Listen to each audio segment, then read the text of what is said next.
Hey guys, what's up? My name is Ali Qureshi and welcome to my YouTube channel, a place where I'm going to explore different topics that I and hopefully you find interesting. Okay, so we all saw what happened to George Floyd in Minneapolis. A man was murdered in front of our eyes in cold blood. So what happened when these images spread across the world? Well, the public got outraged. People took to the streets to protest, cities started burning, looting ensued. And I'm not really going to go into who did the looting and why they did the looting, because that's not really what we're talking about. This is about police brutality and how black people all over the globe have been subject to this violence for hundreds, thousands of years. So you might ask, who is this guy? Where is he from even? Okay, I'm going to give you some background info about myself. So I live in Sweden, Stockholm. You guys probably thinking, oh, Sweden, Stockholm, Corona. So we didn't do the lockdown in Sweden. We're like crazy or whatever, but I think it worked out pretty good here. You know what? I'm gonna talk about Corona in the next video. Let's just keep it in the police brutality.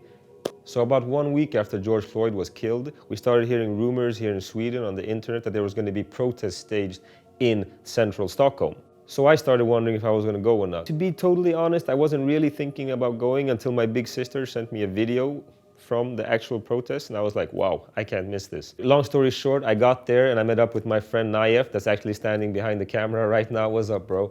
Yo, Black Lives! Okej, så vi kör lite... Vad där i Aina. Folk har fått nog alltså, vi vill inte det här längre.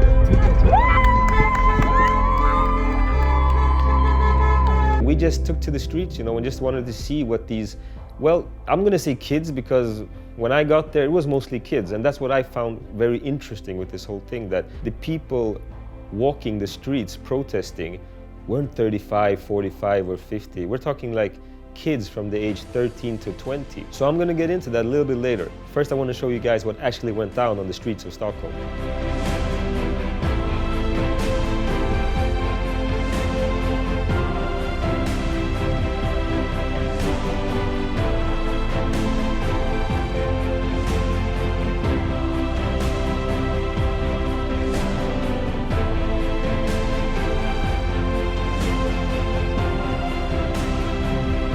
Every president, everybody sees us and say we need to make a change because this is important.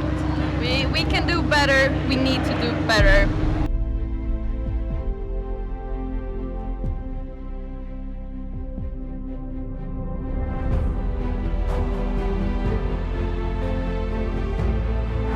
We can do this, we can really do this. I also want to say that this is just the start. I mean, we don't want our children to do this and the generation coming after us to do this. Nobody should be having to be scared walking down the streets. We love all humans except the bad people. Something that really got to me was that most of the outrage about this wasn't about the police brutality. Like if you looked at the news here in Sweden, it was a lot about, wait a minute, social distancing, Corona. Fine, we should practice social distancing probably, but what about the actual facts? Why are these kids taking to the streets? And they get killed by just standing and doing nothing. Yeah, there's so many examples how with people who get killed for no reason. I hope people in the government gonna listen to us and to everyone so that they can make a change everywhere. Yeah, and the whole world see our protest and think what is this? We do have friends who we fear them because when they grow up, they maybe get killed just because they're black. Because slavery, it's in the past, but it's still going on. Things are not getting better and we need to make a change. Something that's come to my attention more and more, like in the later years, I'm getting a bit older. Okay guys, I know I'm not old, but I'm getting older. And I want to hear what the kids are thinking, you know what I mean? I want to know what music they're listening to. I want to know how they feel. I want to know, you know why? Because they are the future. I know it can sound kind of cheesy and like a cliche, but it's true, the kids actually are the future. So when I'm getting older, let's say when I'm 50 or 60 or whatever, I don't want to be isolated and oh, what the fuck's going on? Sorry, 50, 60-year-olds, I don't mean you're old or anything. So I'm extremely interested in the younger generation and their take on this whole situation. So as you can see, it was a peaceful protest, but I mean, it's hard to keep it totally peaceful when there's so many emotions on the rise, you know what I mean? I mean, everybody's feeling a lot. That's something I really noticed, that these kids were really passionate about what was going on here. And you could see like older people passing, like, but the ones that had the real passion, it was the younger generation, it was the kids, you know, they were the ones that were actually on fire, burning for this cause. Okay, so there were also a lot of images of two different police women, one kneeling, like taking the knee and putting her hand up in solidarity, and another one of a police lady actually hugging some demonstrators in the crowd. You know, I'm all for that. That was beautiful, you know, it really struck me in the heart too, and I understand why people like it and are sharing it.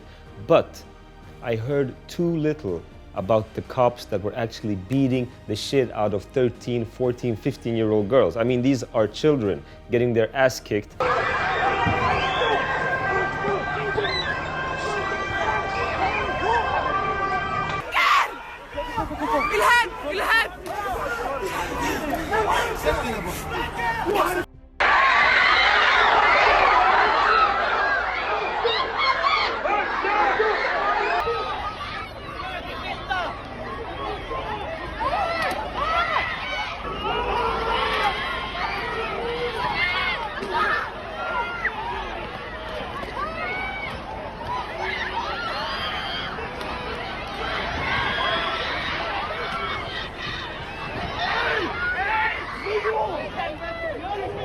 I mean, come on guys, these are grown men in helmets, Kevlar, with batons and guns and like big boots, actually beating up on little kids. The outrage should be much bigger about that. I'm all for lifting up the positive side, but we can't forget about the bad stuff that happened, like the actual people kicking the shit out of little kids. As you can see, it wasn't predominantly black people or white people. It was very mixed. We had people from Africa, the Middle East, Asia, all over Europe. It was actually very beautiful to see.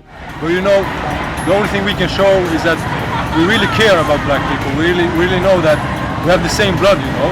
So it's no different if you're black, white.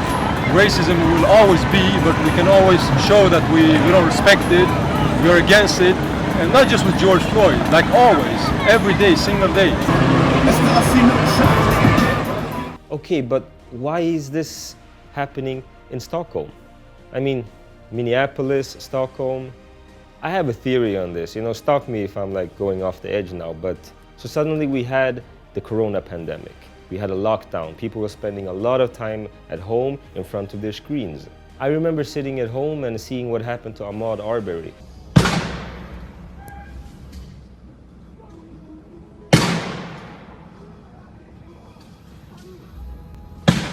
That actually shocked me and really touched me because I'm a jogger too, you know, and every time when I'm on a run, I'm always thinking that, wow, I feel so free. I can run anywhere I want.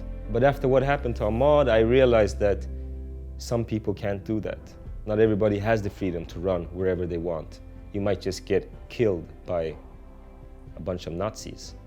So as I said, guys, this is a global problem. It's not concentrated to Stockholm. It's not concentrated to Minneapolis or California or New York or, you know, wherever. And that's actually what I'm taking with me from these protests. I mean, we're all in this together. The human race, not black, not white, not Asian, human race, the global race. We got to start looking at this as a holistic thing, you know. We're not separated, we are one. If people never took a stand for what they believed in and what they felt in their hearts to be really true, where would we be today? Slavery would still exist, well, even though it low-key still exists, but that's for another video. Women would not be able to vote, and your employer would basically own you. So the bottom line just may be that police brutality has to stop, racism has to stop. I mean, people are obviously not going to stand for it anymore. The kids are taking to the streets and the cities are burning.